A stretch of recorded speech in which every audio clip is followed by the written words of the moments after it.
Okay, children, today I'm going to start a new lesson which is data representation and interpretation.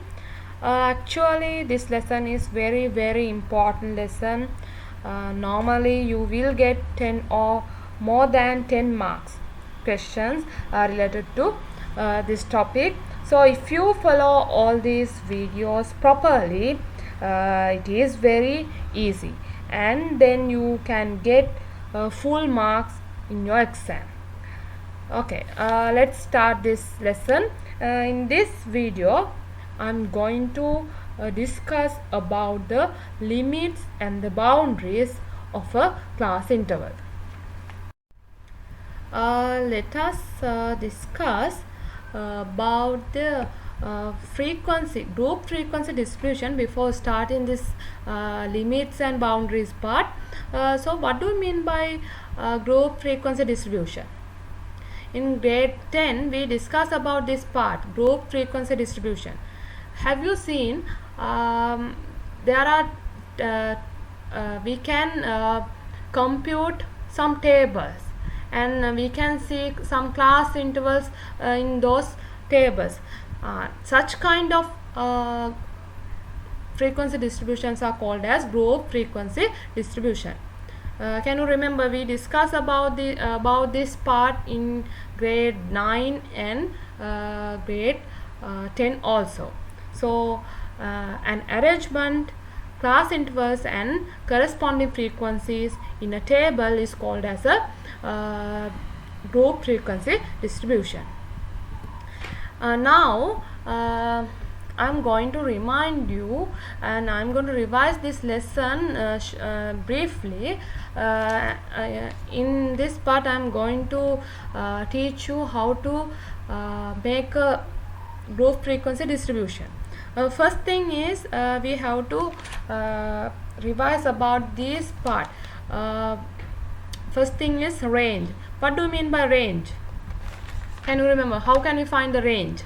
Yes, it is easy. Range can be found by taking the difference between the maximum value and the minimum value of the given data. And next one is the size of a class interval. How can you find the size of a class interval? Suppose you have given a raw data. අපිට නිකන් table එකක් හදපු නැද නිකන් ඔහේ දීලා තියෙන data ටිකට අපි කියනවා raw data එකක් කියලා නේ. raw data set එකක් දීලා තිබ්බොත් අපි ඒක දැන් ටේබල් එකකට දාගන්න හදන. එහෙම නැත්නම් group frequency distribution එකට දාගන්න හදන. එතකොට අපි මුලින්ම class එක size එක හොයාගන්න ඕනේ. ඊට අපි ඊළඟට කතා කරමු මොකද්ද class එක size එක හොයන ක්‍රමය. This is the method. We can determine the size of a class by dividing the range of the frequency distribution by the number of class intervals and taking the least integer greater than that value. Let us discuss what this is. First thing is we have, now let us consider an example. Now you can see raw data. අපි මේක හරියට හදපු නැති data set එකක් නේ. මේක පිළිවෙලකට හදපු කෙනෙක් නෙමෙයි. මේක නිකන් ඔහේ තියෙන අමුදත්ත කියලා අපි සිංහලෙන් කියනවා. මේ වගේ set එකකට අපි කියනවා raw data කියලා. හරි. Now I am going to make a group frequency distribution by using this data. So how can we find there are two things to find. First one is range and the second one is the size of a class interval. Then we can compute the group frequency distribution. First let us find the range. How can you find the range? Range is the difference between the minimum value and the maximum value. So what is the maximum value? Look at very carefully. Maximum value is 158.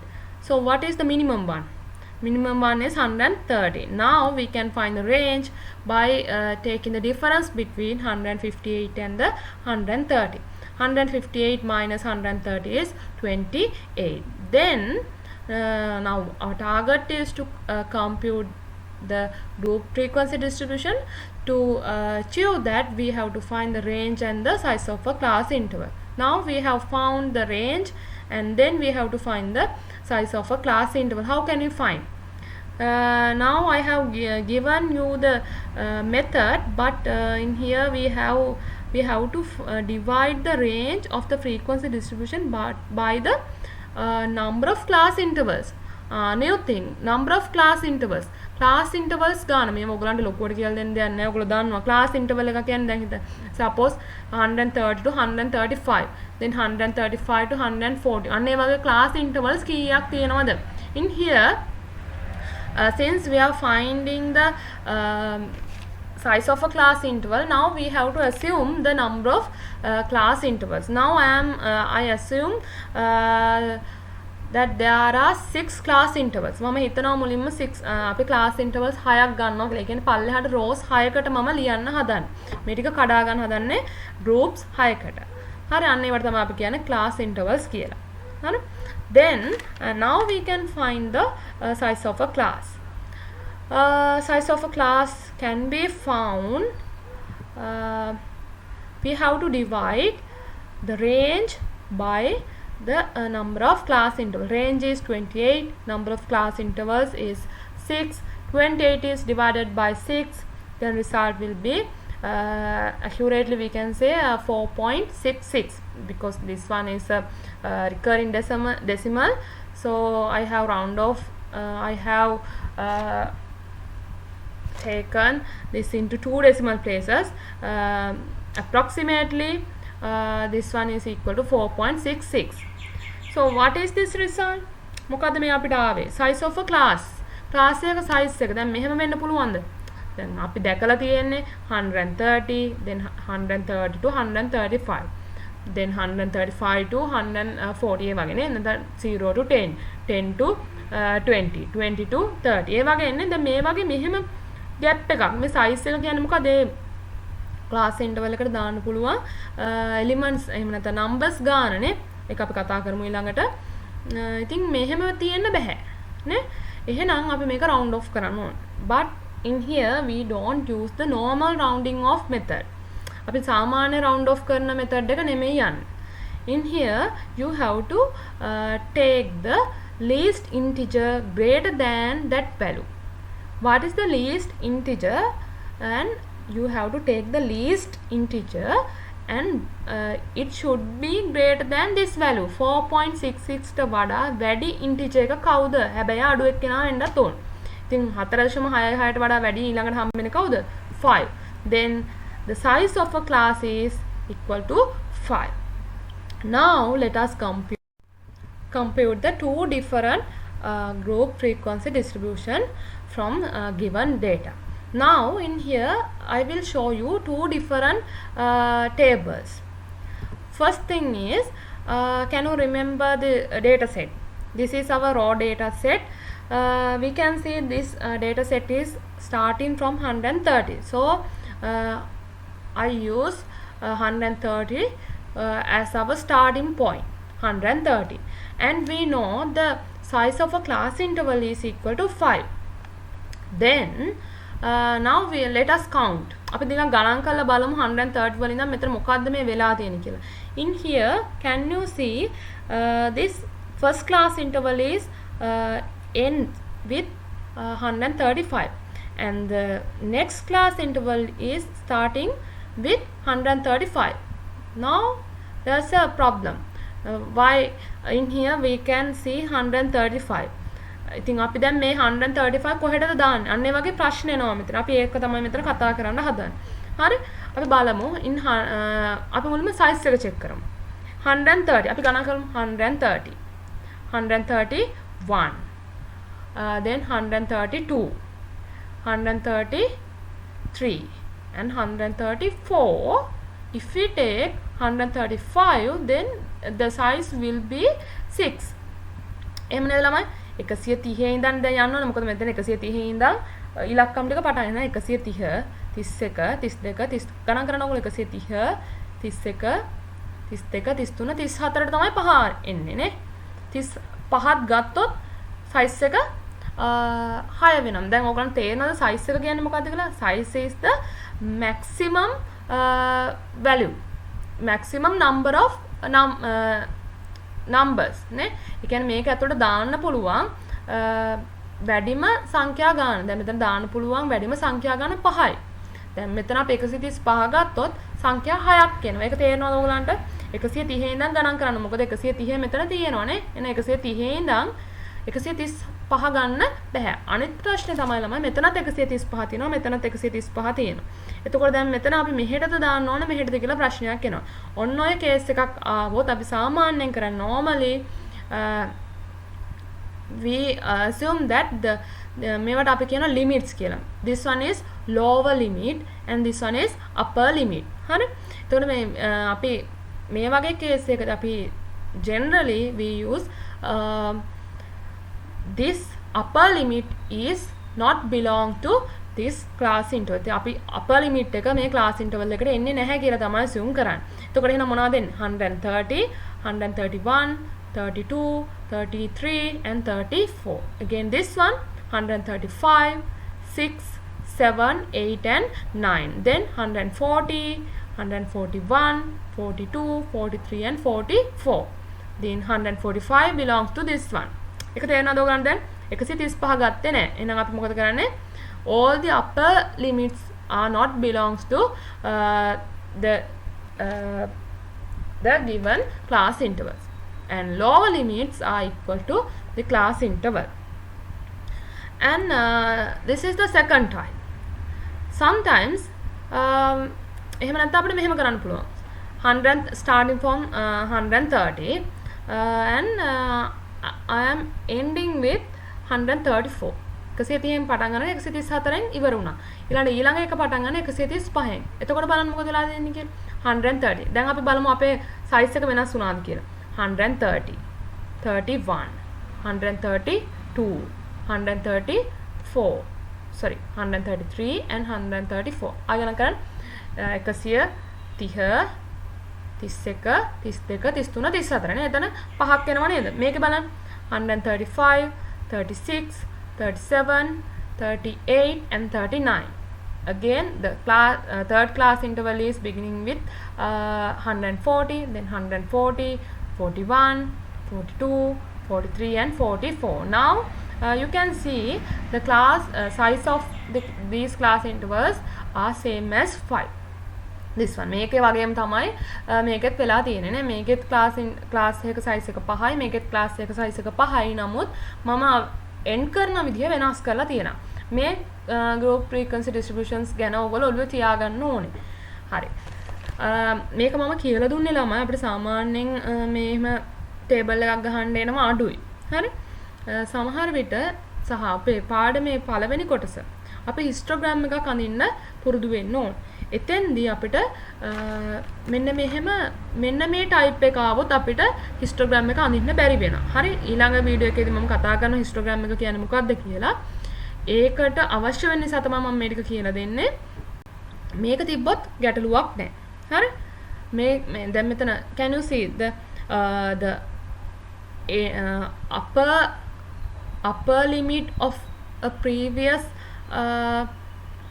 class interval is equal to lower limit of the following class interval නේ. එකක් ඉවර වෙන්නේ. ඒ කියන්නේ ඉහළ සීමාව පහළ සීමාවට මොකද වෙන්නේ? සමාන වෙනවා. In here the upper limit of the previous class interval is not equal to the lower limit of the following class interval. දැන් මේක ඉවර වෙද්දි මේක පටන් ගන්නෙ නෑ.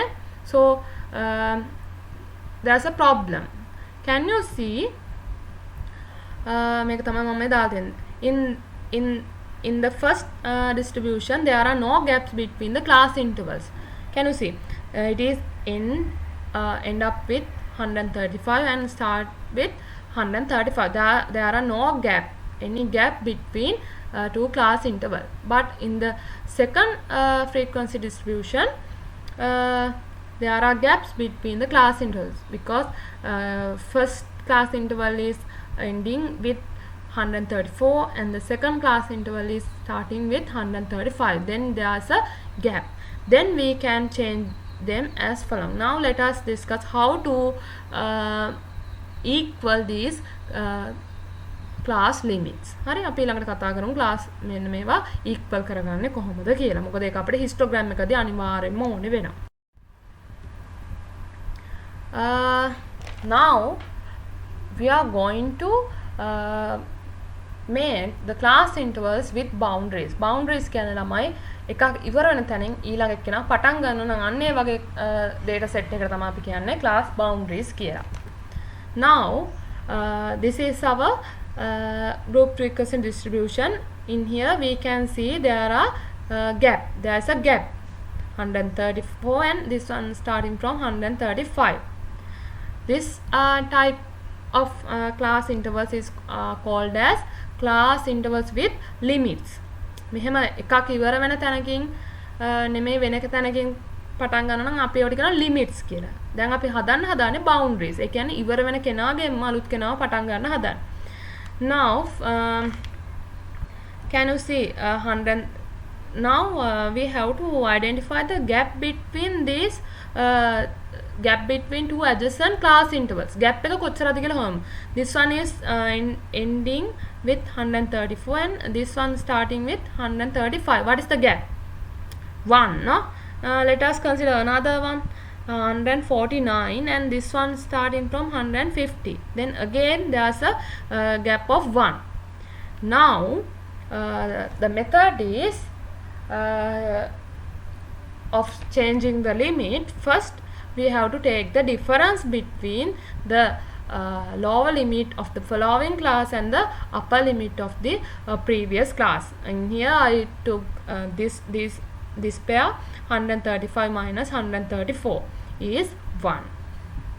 And then we have to divide this result by 2. Now what is the result? 1 divided by 2 is 0.5. දැන් අපි කරන්න තියෙන්නේ මෙන්න මේක මේ දෙපැත්තට බෙදන්න තියෙන්නේ. lower limit එකටයි upper limit එකටයි බෙදන්න තියෙන්නේ. This is the method. Add 0.5 for each and every upper limit of all class intervals. Add 0.5. මොකද ගන්න තියෙන්නේ? හැම upper limit එකකටම 0.5 ගාන add කරන්න. And subtract 0.5 from each and every lower limit. And we have to subtract 0.5 from each and every lower limit. බලමු අපි කොහොමද දෙන්නේ කියලා. In here we have to add 0.5 for each and every upper limit.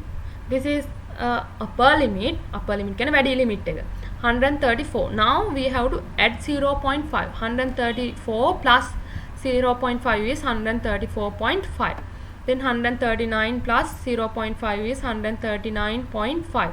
144 plus 0.5 is 144.5. Like we can compute the upper boundaries. Now these are called as boundaries because now there's no gap. Then we are called these class intervals as the class intervals with boundaries. Now let us consider how to compute the lower limit. We have to subtract 0.5 from the lower limit. 130 minus 0.5 is 129.5. 135 minus 0.5 is 134.5. 140 minus 0.5 is 139.5. Likewise we can compute this table. මේක ඕගලන්ට පුළුවන් කරගන්න මේක ඊළඟ part එක වැදගත්ම part එකක් ඊළඟට කරනවා හිස්ටෝග්‍රෑම් එකේදී මේක කම්පියුට් කරගන්න ටක් ගාලා පුළුවන් වෙන්න ඕනේ. මොකද හිස්ටෝග්‍රෑම් එකේදී මෙහෙම ગેප් එකක් තියෙන්න බැරි නිසා.